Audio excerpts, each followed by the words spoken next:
Welcome to the Modern Husbands podcast, where any combination of Dr. Bruce Ross, Christian Sherrill, and Brian Page host national experts who share winning ideas to manage money and the home as a team.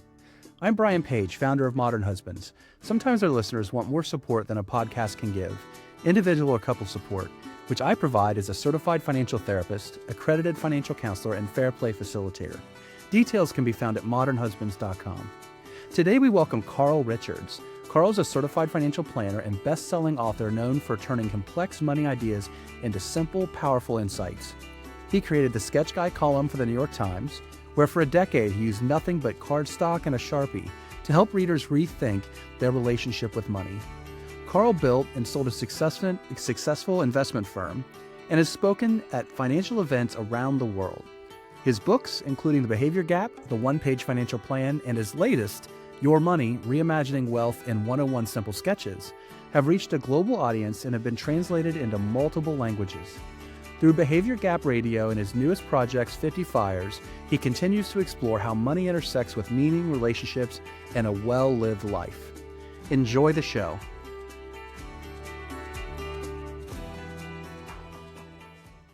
I received an email about a month or two ago from Carl's agent. And I jumped out of my seat for excitement for two reasons. One, a new book is coming out, which I have read most of it. I got an advanced copy. And two, finally an opportunity to meet Carl in person. His sketchnoting that accompanies his financial advice is a game changer. I used it as a classroom teacher because he has this talent to take really super complex financial issues and simplify them with his words and his art. And I feel like that in a world that's full of chaos and noise, it makes the conversations that you have with your spouse, or it makes it easier to learn about managing money in a way that is digestible and in a way that allows people to move forward and have healthy personal finance conversations, not only just kind of out and about, but in particular in their relationships. And so today's episode is obviously devoted to discussing Carl's new book, which in the show notes, please go there. There's a link to pre-order the book or purchase the book and learn more about Carl. But he's written before this, The Behavior Gap. And that is a great book. I know Dr. Ross is going to talk about it because he uses it as an assignment with his students at UK. And then Carl's new book is Your Money, Reimagining Wealth in 101 Simple Sketches. And that is, again, something that I would recommend for all of you. So we're gonna dive in to have a conversation today about the book. And I want to start with this, Carl. You said the book is not actually advice, it's an invitation to conversation. Yeah. Why do you think conversations about money matter more than instructions? Yeah, well, first, thank you for having me. Just honored. This is the whole goal of the work, and particularly the book, was to have these kind of conversations. So, and I know how good you guys are at doing it. So thank you for having me. That's such a lovely question, actually, because it's interesting when you think about, the first thing that often comes to mind when we think about personal finance is we think tactically, and like I need an app, right? I need a budget. I need the best credit card. Like we're thinking very tactically. Yeah. Like I need to, and what often happens is those things are really important, right? Getting that right is really important, but it often becomes two things: a place to hide from the really hard work. And like my favorite comparison is if I can just watch one more video about how to deadlift, I don't have to go to the gym and actually deadlift. So the researching of those things is important. And if you're not careful, it can become a place to hide from these really hard questions of why are we spending so much? Or why aren't we spending more? Like some of our retired clients sometimes, right? or what's really important to us. So I think that, and those decisions about why, I like to think of it as purpose. Those kind of purpose-based decisions can only happen in conversation, right? You get clarity about that in conversation with a spouse, a partner, a friend, maybe a financial planner if you're lucky enough to have a really good one, or listening to podcasts and talking about it. So I think that's the first reason why the instructions, don't get me wrong, like the instructions are really important. The tactics are really important. But this is my last analogy here. Often, and you see this especially in the investment side of the business, right? When you turn on the financial pornography network with those guys yelling, buy, buy, sell, sell, you see endless debates about whether to take a plane, a train, or an automobile on a trip. And but you haven't decided where you're going yet. Right. And so, yes, the debate about whether to take which form of transportation is very important, but it doesn't matter at all unless we've gotten clear about at least where we think we want to go. And I think those, like getting clear about where you think you want to go, happens in conversation. And so I think that's why conversation, if I had to, and you don't have to, they're not mutually exclusive, but if somebody forced me to, I would place conversation above instruction. At the very least, before it. Yeah. And again, that's a false narrative. Like, you don't have to choose. But I think what ends up happening is you have a little conversation, you get a little clarity, you go to the instruction tactic side, you make a move, new information shows up, you have a new conversation, right? So it's a never ending cycle of those two things working together. I just think we've overemphasized from an industry perspective, like what people think of when they think of money.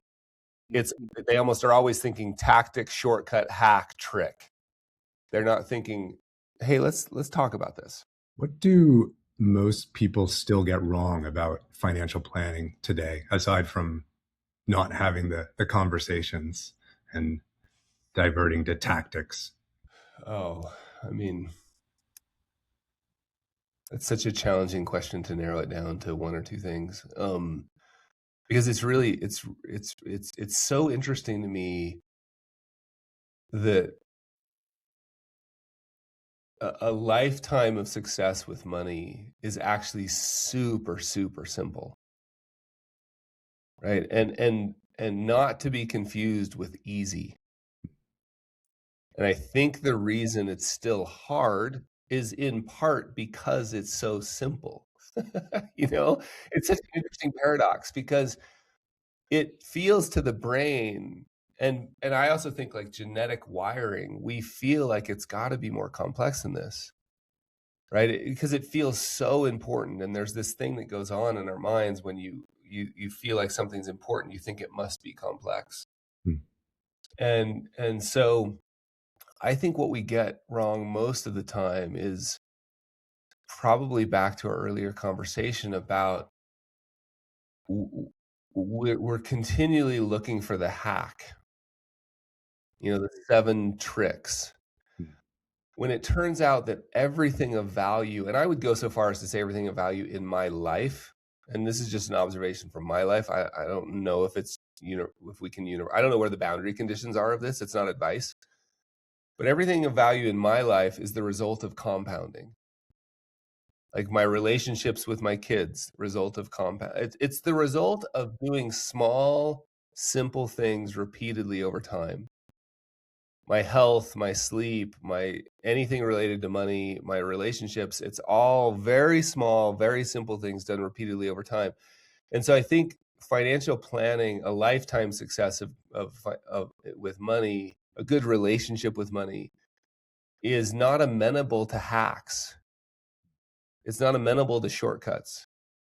And so I think the one thing we get wrong is like, man, and then to like anybody listening that's, younger in university, early career, take all of your time devoted to trying getting a greater return on your investment and maximize your human capital, right? Like Yes. Figure out how to make yourself more valuable, because it turns out that stuff over there that everybody's waving their hands about on the financial pornography network makes almost no difference relative to doing small, simple things over time and focusing on your own human capital in terms of your ability to earn income. Yeah. Yes, absolutely.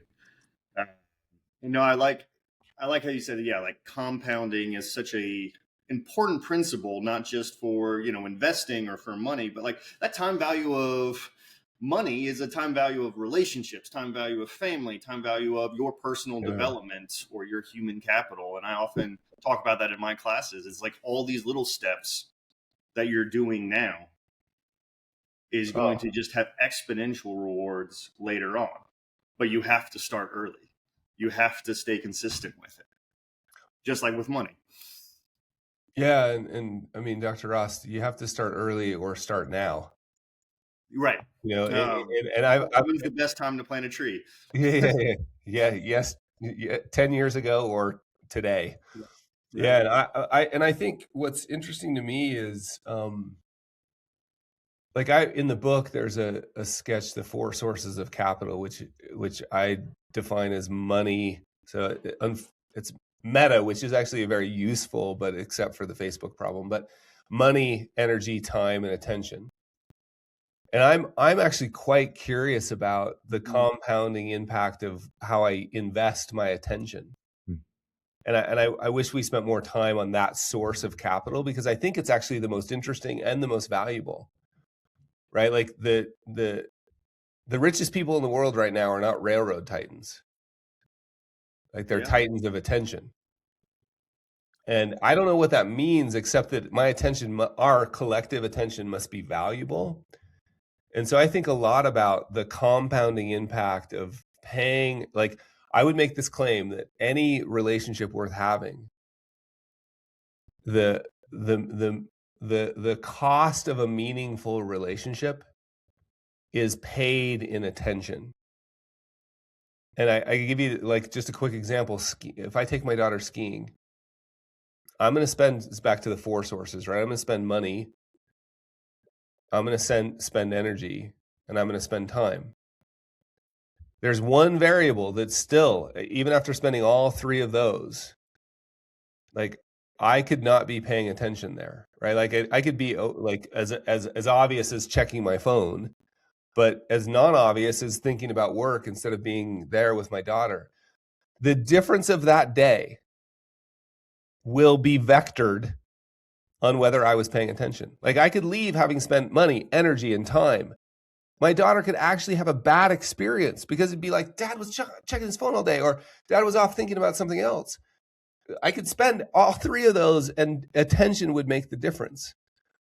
So I think the cost, the investment of a meaningful life is made in how we compound the use of this source of capital called attention, probably more than the other 3, and it's one we never talk about. So anyway, that's just an example of the compounding impact over time of money, energy, time, and attention. No, I absolutely love that. Coming from the financial therapy side and therapeutic backgrounds, I'm really excited about kind of our next question here about, in your experience, what's the most common emotional pattern that causes money fights in relationships? God, how can those couples shift from like the quote unquote you're wrong to we just see money differently? Yeah, it's such a great question. And this is my sort of my favorite stuff to talk about. Yeah, mine too. Yeah.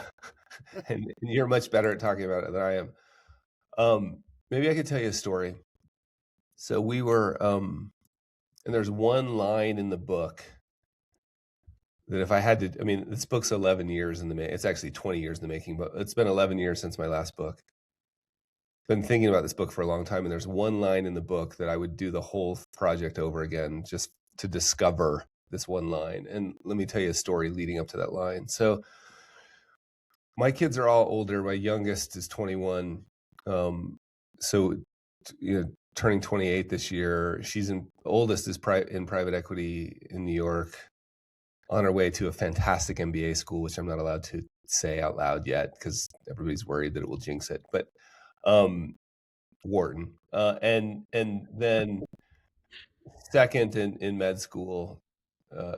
Our third is a creative guy that just got done driving the big snow cats at Deer Valley. And then our youngest is the only one that made the decision to go out of state for school. She's at Cal Poly in biomedical engineering. And we had a deal that with our kids, we said, we'll pay the equivalent of in-state tuition at the university. We'll pay the equivalent of the University of Utah, which is just down the hill. And if you want to go anywhere else, we're fully supportive. Like we're all in. We'll help you figure it out. But that's like, we're going to have to figure out creatively the difference between the University of Utah and wherever you decide to go. And she knew that and chose a relatively expensive school and has really worked hard to figure it out. And in fact, she's worked so hard that her first year cost us less than what we would have paid at the University of Utah in the form of scholarships and work. And so after we were in the summer, sorry, I'll make this story a little shorter, but in the summer, we always go up to the Tetons, which is a couple hours away from here.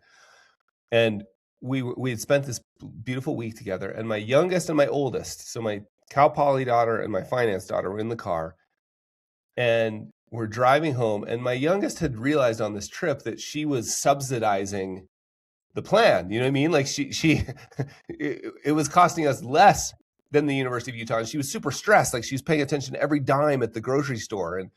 And she was like, wait, can we have a conversation about adjusting this? Just because I'm actually doing more. And I was like, I could feel for some reason the tension rising in the car. We were driving and it was just the four of us, my wife, these two daughters. And I for some reason, I still get a little triggered by, these conversations about education. And because, I have these old stories, like I paid for myself and, all this stuff in my head. And I could feel the temperature rising internally. And I had my sunglasses on, my hat on, and I was driving. So luckily I could kind of not be seen. And I could feel myself as the tension rose. And there was no reason for it. They were asking really great questions. They were just very direct. I could feel myself almost pulling the plug. Like I could feel the words coming out of my mouth. Like, I'm getting out of the car. You guys drive. I'll meet you at the hike. I'll just walk. Because that had happened before. And I could feel it rising. And I hung in there and they hung in there. And at one point my daughter was like, Dad, this is so crazy that you get so, upset about this. Isn't this your job? And that wasn't particularly helpful, feel the tension. And then I had this thought like, wait, just hang in there. Like hang in there. And this line in the book came, your values are not at war. They're in conversation. And I think if we can get to this point where we start to see this tension, because money and in a conversation with a spouse or partner, money is nothing but a series of trade-offs. Unless you have unlimited resources, there will almost always be desires or needs or wants that are higher than the resources. Even if you have unlimited resources, apparently, you still want more, apparently. So there will always be this series of trade-offs, and that tension between the trade-offs, it's always future, now, saving, spending, investing, in the equity markets, remodeling the house. Like it's a never-ending series of trade-offs. Well, it turns out that's not a tension that I thought, I'm 53 now, I thought for the last 45 years at least that was a tension you could just once and for all resolve. It doesn't happen. So tension, that kind of tension is the kind of tension that keeps bridges up. We don't want it to go away.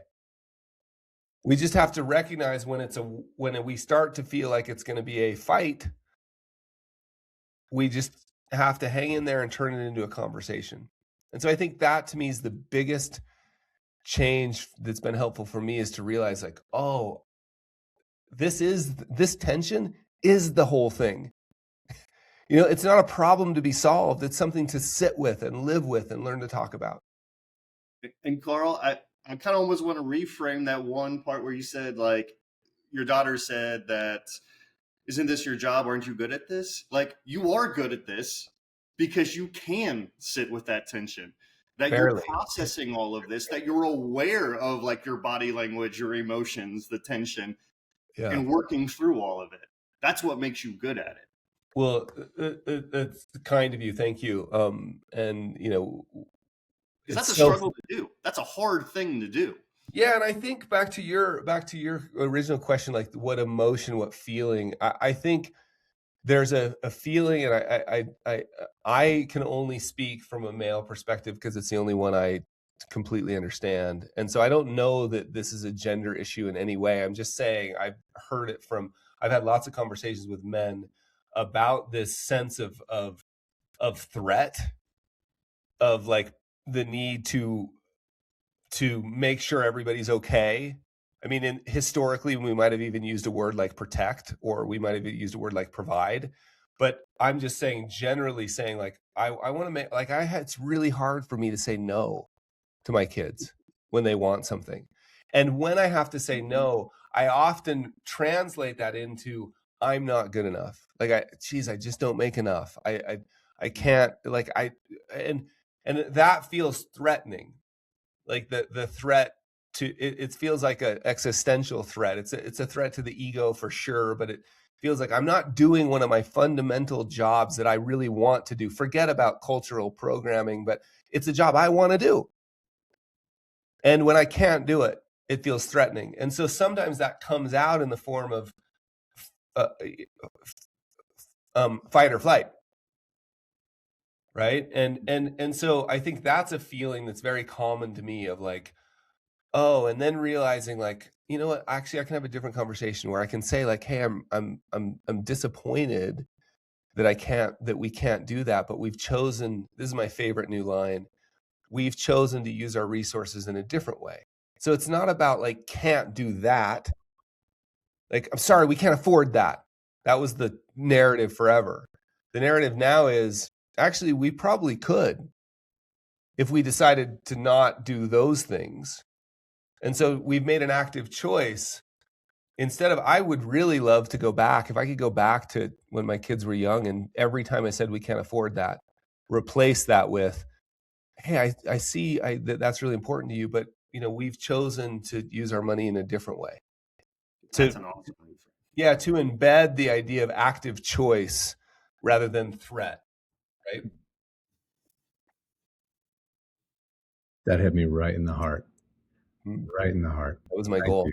Thank you very much for in a good way. You know, thank you for making that connection. I hadn't made that connection, but when my partner's name is Chelsea, when Chelsea and I have had disagreements, whether it's about money or parenting or you know, career stuff, she's an ER doctor.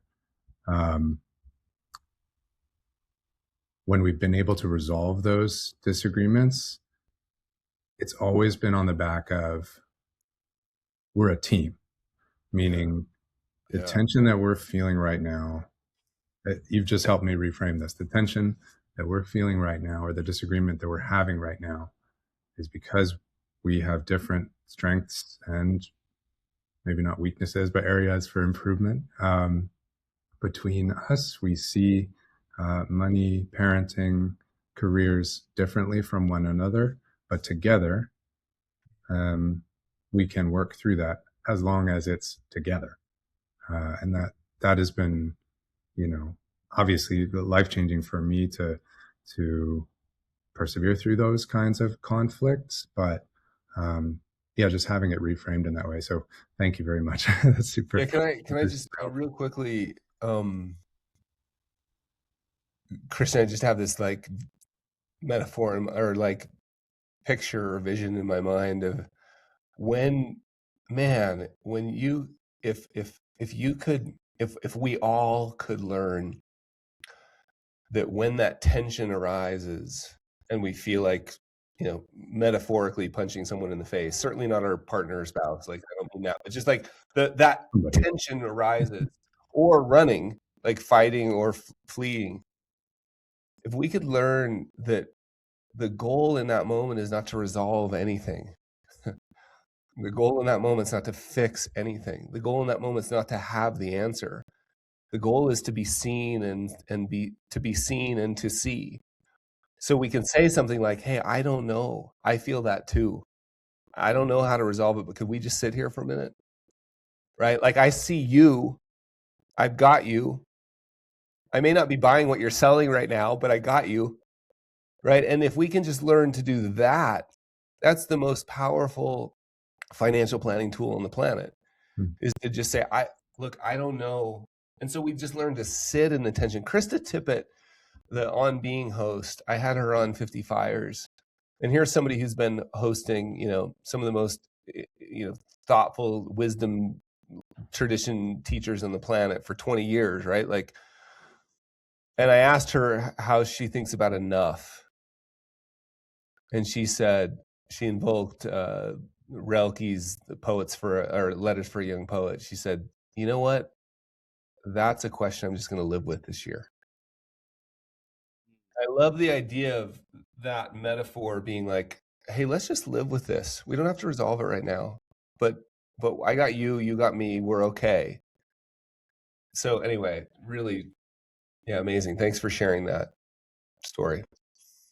Yeah, I mean, in the same vein as our next question. So when there are differences between who quote unquote owns the money decisions, like who thinks about money, how do couples sort of work through that or sit in that? How do you see the mental load where one partner is kind of owning or thinking more about money decisions than the other, and financial management when you're working with couples?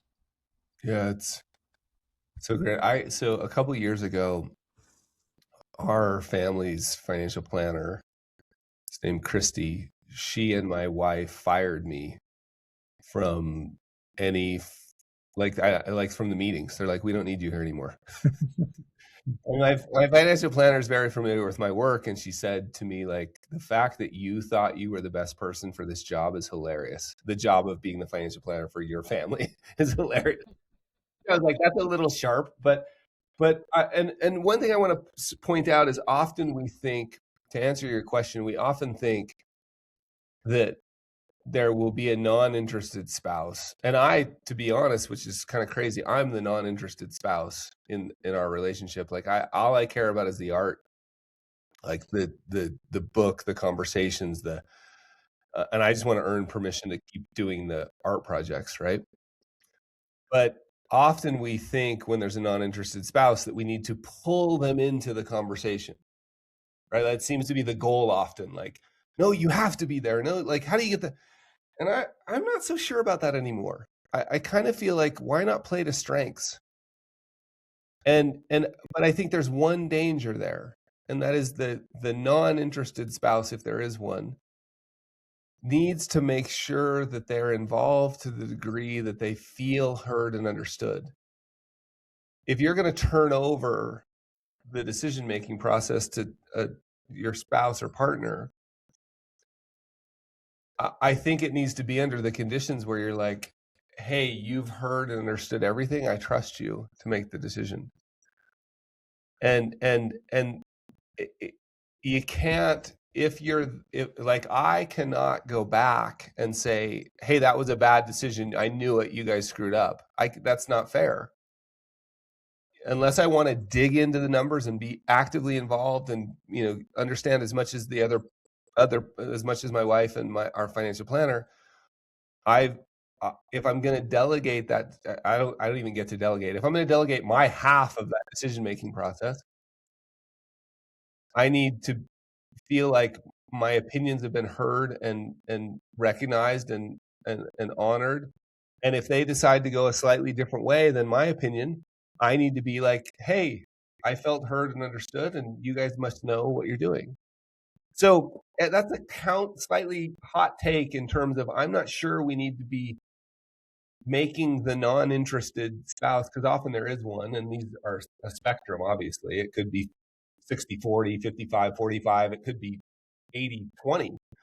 I'm not sure the historical model of saying, and I'm processing this in live right now with you. So I might be wrong about this, but I'm not sure the model of like grit your teeth and be involved. I'm like, why not play to people's strengths? That's my thinking on it lately. Yeah, you wouldn't, except for maybe Victor Wembanyama, you wouldn't really entrust a 7'5" center to be the point guard and sort of mental hub of your basketball offense. Like, that's right. Like any of those metaphors are great. Like I just, you wouldn't, you know, make the tile guy grit his teeth and do the cabinets too. You know, like I just think at least me coming up, my training as a financial planner always was get the non-interested spouse involved, get the non-interested spouse involved, get the non-interested spouse involved. Now I'm sort of like, make sure the non-interested spouse is heard and understood. If we repeated back the top line purpose of the work we're doing, we would want the non-interested spouse going, yeah, totally, you've nailed it. But that doesn't mean they need to be on every phone call or in every meeting, or if they don't want to be, why am I forcing them? That's my new thinking. Listeners have told us that they love the ideas we share on our podcast to manage money in the home as a team, but want more help than one episode can provide. That's why I'm excited to announce On the Same Page Consulting for corporations, couples, and individuals. Visit modernhusbands.com and click Our Services at the top of the page to learn more about how I can help you or your employees manage money in the home as a team. Again, that's modernhusbands.com. Now back to the show. Then what advice would you give couples where there is one default financial manager, the other is more disengaged? Like, how would you have that conversation? Or what advice would you give about having that conversation about being heard for the disengaged? Yeah, I mean, and I don't know, Dr. Ross, I'm processing this like on the fly here with you, but Yeah, I'm even curious about the word. It's a whole other book, it sounds like. Yeah, I'm even curious about the word disengaged. Okay. You know, like I'm just wondering what would happen if we reframe that to just sort of the idea of like, we're going to work with couples to play to their strengths. And so what the kind of conversation I would have, and this has happened with us, because for the first 20 years, I was the person who made all the financial decisions. My wife's got a degree in finance, right? She knows her way around money, but she was raised in a family, and probably more broadly speaking, during a time and certainly a community where generally speaking, if this is okay to say, like traditionally the male, the husband made most of the financial decisions in Utah, like and maybe even during that time, I think that's generally been the truth, but she's much better at it than I am. And so it's been a whole series of conversations of like, you know what, like one quick story. Gretchen Rubin told me this story, the Happiness Project, Gretchen Rubin, or the Four Tendencies, told me the story. She was at a cocktail party, and they were leaving in a couple of days to go to the mountains of Colorado during the winter. And she had mentioned that to somebody else. And this lady who she was talking to said, "Oh, do you ski?" And Gretchen was like, "No, we don't ski." And she's like, "You're going to," and I can't remember what it was, but it was a resort town in the winter in Colorado. Mm-hmm. Like, "You're going there and you're not going to ski?" And she's like, "No, we don't ski." "You have to ski. It's so fun." Spent like 5 minutes trying to talk Gretchen into learning to ski. And Gretchen was like, "We don't ski." The lady left, like went and talked to some other people. She comes back a half an hour later and is like, "You know what, Gretchen? I don't like skiing either. I just realized I don't like skiing either. I just thought it was what you were always supposed to do."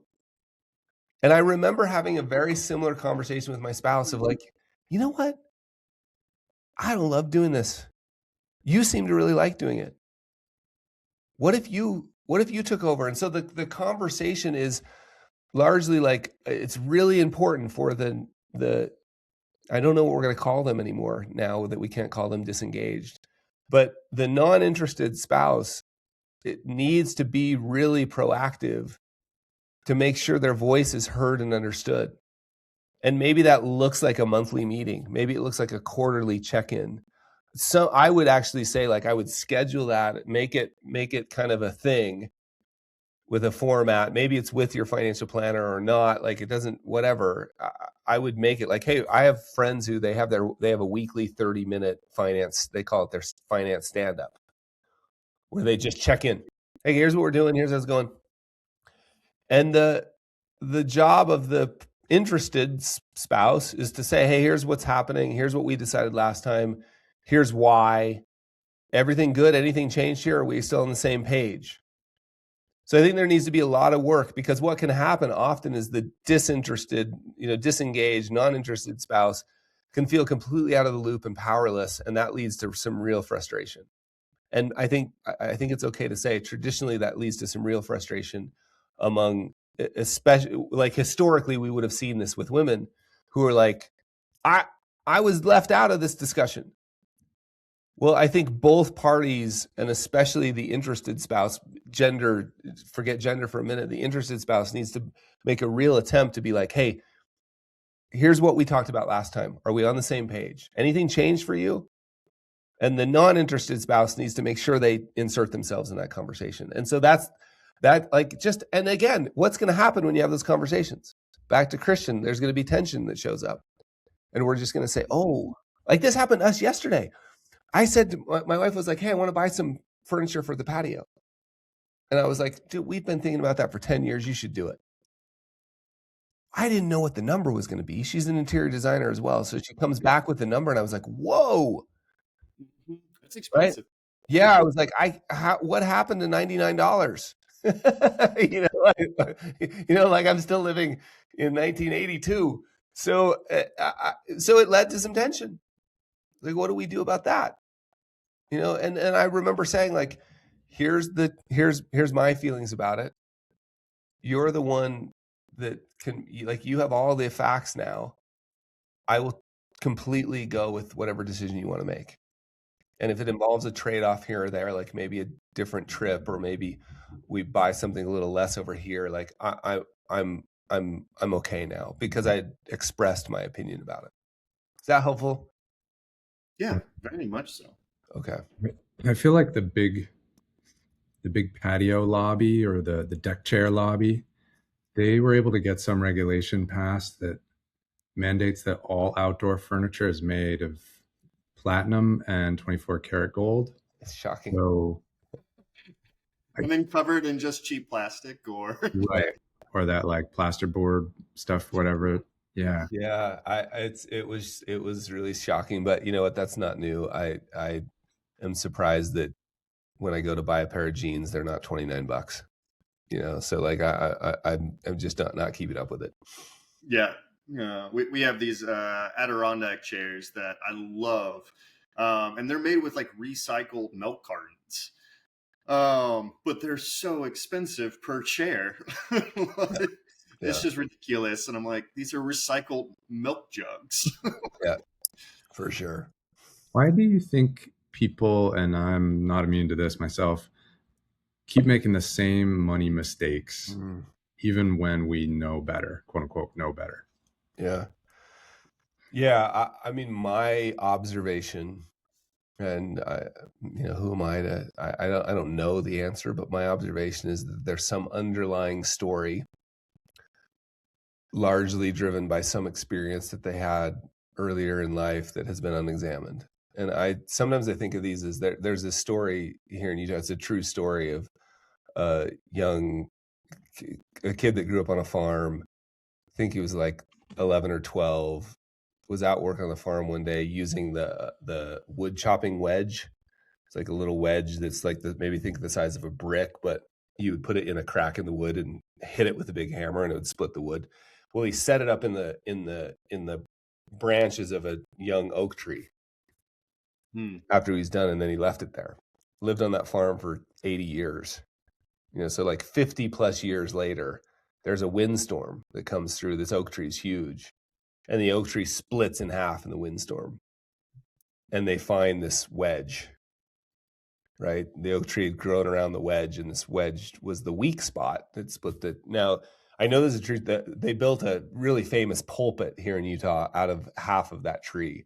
And so that story circulates around. But I often think some of these early money experiences are like that wedge, right? That if they're there, I can't remember. I always want to attribute it to, it's not Nietzsche. I can't remember who said until we make the subconscious conscious, I'm paraphrasing heavily. It'll drive our actions, and we'll call it fate.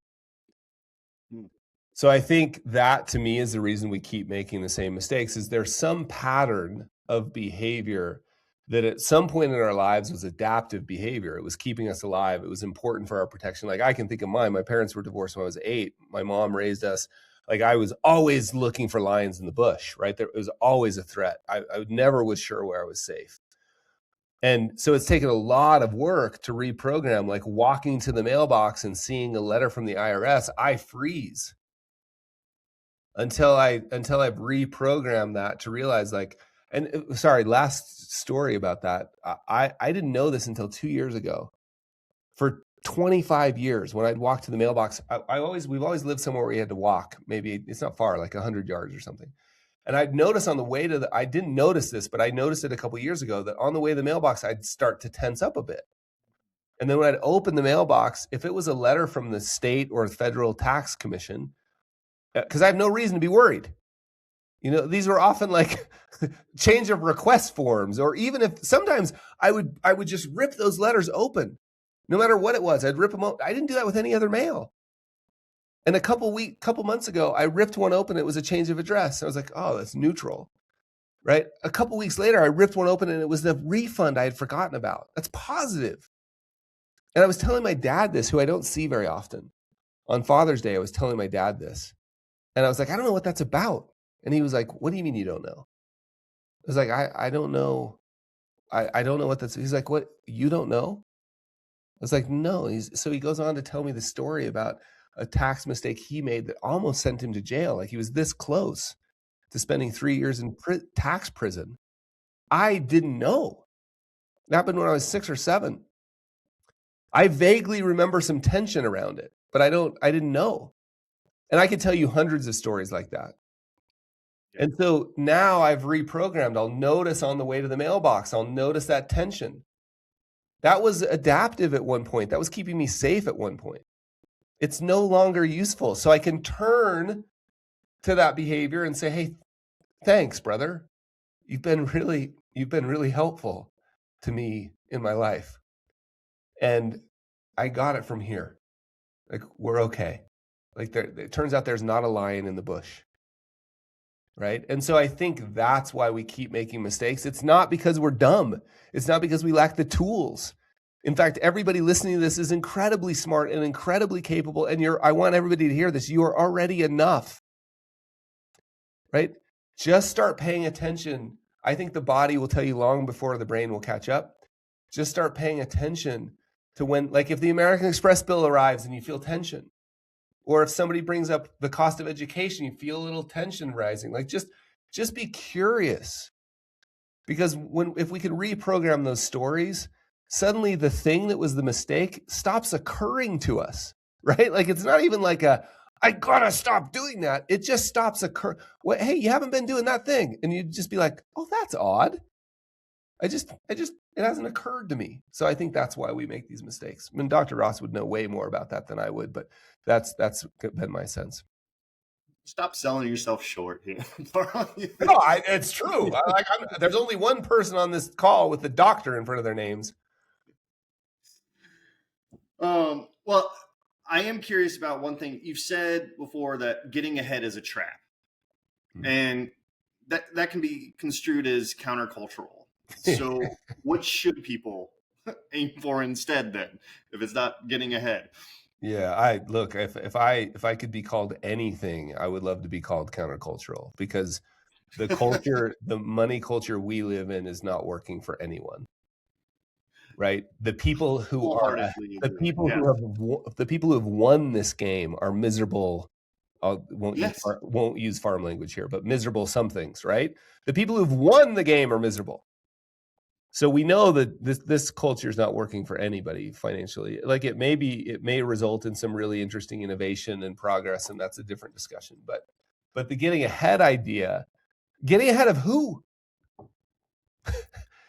Like, who are these people that you're ahead of? The Joneses, the Kardashians, the influencers, like whatever we're trying to keep up with these days. Exactly. Keeping up, getting ahead, all that language is really interesting. And what it points to is a set of unexamined assumptions that and so I think the thing at least I've found it useful for myself to try to get clear about what I want. And this is really hard. It's really hard. I mean, it happened to me again yesterday. It will happen to me in about an hour, I'm sure, where I'll get a little confused about something I see. And it might be helpful. Like, the way I think about this is the solution to the getting ahead problem is to get clear about what you want. And one way to do that, unless you opt out, you are going to be consumed by the consumer culture. And the opting out means building really strict guardrails around it. And one place you can focus is I call it carefully cultivate your comparison set. When I was growing up, we didn't have the internet. We didn't have cell phones. We didn't have any of that stuff. My 6 and 7-year-old buddies, we all had BMX bikes. I knew back then that I had a slightly better bike than some of them, and I wanted my bike to be as good as some of the others. Like, I wanted a slightly better bike. That's it. Like, we're talking about a difference of $15 here and there. But here's the point. I didn't know I was supposed to want a private jet. Right? And now I do know that I'm supposed to want a private jet.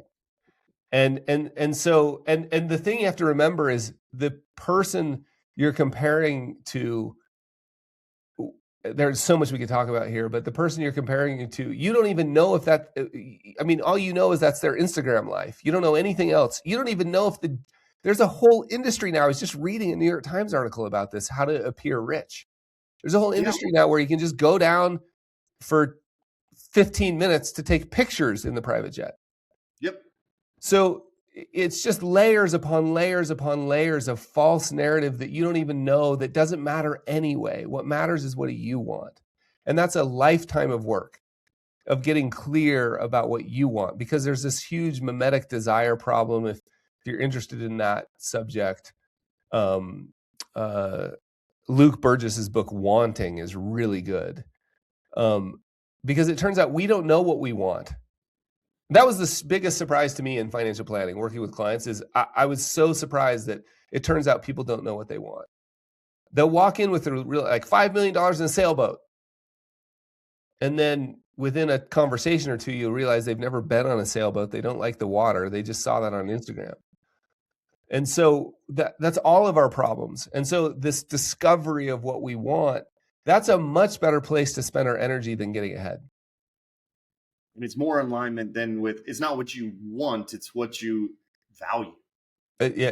That's great. And even deeper, like, what would give you a sense of purpose, and where does purpose come from? Arthur Brooks's work recently, and there's so many good books now about like meaningful life. And I mean, to sum it up, it's pretty simple. Experiences with the people you love and contributions largely to your local community.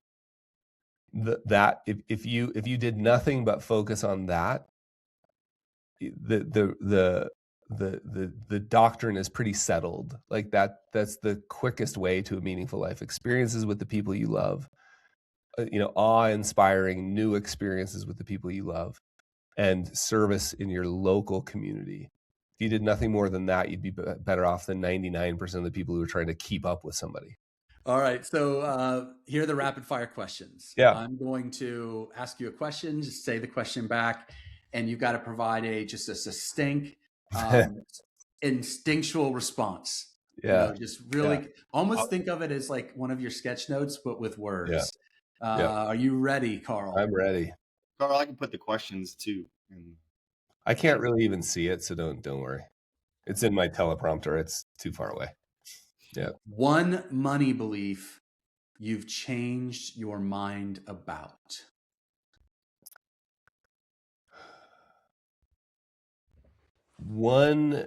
So if there was one money belief that I've changed my mind about, like the first thing that comes to mind, and I'm actually still waiting for it to come to mind, it's going to be there in any second, is that I don't have to worry about it. Like I used to think that I had to worry about it. Like that was part of the job. Like money, part of the job. To do it correctly, you must worry. And in fact, I know we got to keep these succinct. I remember saying to my wife, like, you don't look worried. Back during 2008, 2009, something like that. I was like, you don't look worried. And she's like, well, I could be if you'd want me to. Yeah. Like if you think that would help, I could be. So that's one belief that has taken a long time, but I've changed my mind. Worry is not part of the job description for making good financial decisions. A financial rule people should break. What is a financial rule people should break? If there was one rule, I think everyone should break. It would be spend the money on small little experiences. And the rule that's coming to mind is the coffee rule, right? Like I just think this obsession over, I have friends who that morning experience with a friend at the coffee shop is a deeply rich part of their lives. And the amount of shame that they've had to overcome. So it would be spend the money. A financial rule people should never break. So in thinking about a financial rule that people should never break, I'm going to be countercultural on this one and say, I don't think there is one. Right? I think there are some that would be 95%, but I can't come up with one that because it's so individual. So these rules of thumb are really, really helpful. And if all you do is follow the rules of thumb, I think you're going to do great, right? Like spend less than you make. That was the first one that came to mind. Spend less than you make. But there are times and circumstances where I know people who needed to spend a little bit more than they made that year for very good reasons. And we don't have time to go into details, but for very good reasons. So, okay, here's a rule you should never break. Tim Mauer's statement, personal finance is more personal than it is finance. So never break that. Best way to start a money conversation with your spouse. The best way, and I'm going to say my favorite way to start a money conversation with a spouse or partner is to acknowledge that it might be clumsy. So I've been doing this a lot, even in podcast interviews lately, like, hey, I'd like to ask you a question. It might be clumsy. And so acknowledging with a spouse, partner, child, business partner, hey, man, it's important. I'd like to have a conversation with you right now. I'm not exactly sure how to do it. So this might be clumsy. Is that okay? And then if I can, one of my favorite tricks, if you will, it's not a trick, but one of my favorite things to say when I make a mistake in a conversation, and I've found myself saying this to my kids a lot because I make a lot of mistakes in financial conversations with my kids, is hey, what you just saw, like when I make the mistake, like maybe I get a little bit upset or impatient or sharp or something. What you just saw was a dad who doesn't know how to do this because I was never taught. So thanks for the patience to be a little clumsy here. Can we learn together? That's been gold. And only because it's true, but it's been gold. One word you want people to associate with money. If there was one word that I would want people to associate with money, it would be tool. Oh, that's so good. Tool or neutral. That's so good. Which, by the way, it is not for me. It's not neutral. But I think that's my enlightened state would be, I get to the point where it's just, like, I don't walk outside and get upset at the hammer. Yeah. Because it's not a screwdriver. Yeah. I don't get angry with a screwdriver because it's not a wrench. So I think tool, neutral. I mistakenly said pre-order the book. The book is out. And I want listeners to know that because you can buy it right now. Where can they buy your new book, Carl? Oh, geez, it's so hard for me to say because the easiest thing for you to do is just go to Amazon, right? But you know what I'd love for you to do? Call your local bookstore, because I'm just such a big fan of those local bookstores. So here's my favorite suggestion. Buy one right now from Amazon and call your local bookstore and order one. And I'm gonna add one more. Call your local library and ask for them to order one so everyone can have access. Love that. Love that. And if listeners take away just one idea from your work, what do you hope it is? Yeah, that you are already enough, right? You're enough for your conversations about money. You're enough to make the decision. You can trust yourself to figure it out, and like get all the information you can from all the people, like make pros and cons lists, do your research, do all that stuff. But at the end of the day, learn to trust yourself, and you're already enough. Is not a number or a destination. It's a state of being, and you are already there. Like all this conversation about money is just a giant trick to help people feel like they're enough, to help people feel loved, to help people feel kindness. Like, I don't care about money. I just use it as a door into this conversation. So if there was one idea, like, please, act from a place of already being enough, and your decisions will be way, way better. So appreciate this. Thank you. What a great conversation. Yeah. Cheers, Brian, Dr. Ross, and Christian. That was super fun. Thanks for having me. Thanks so much.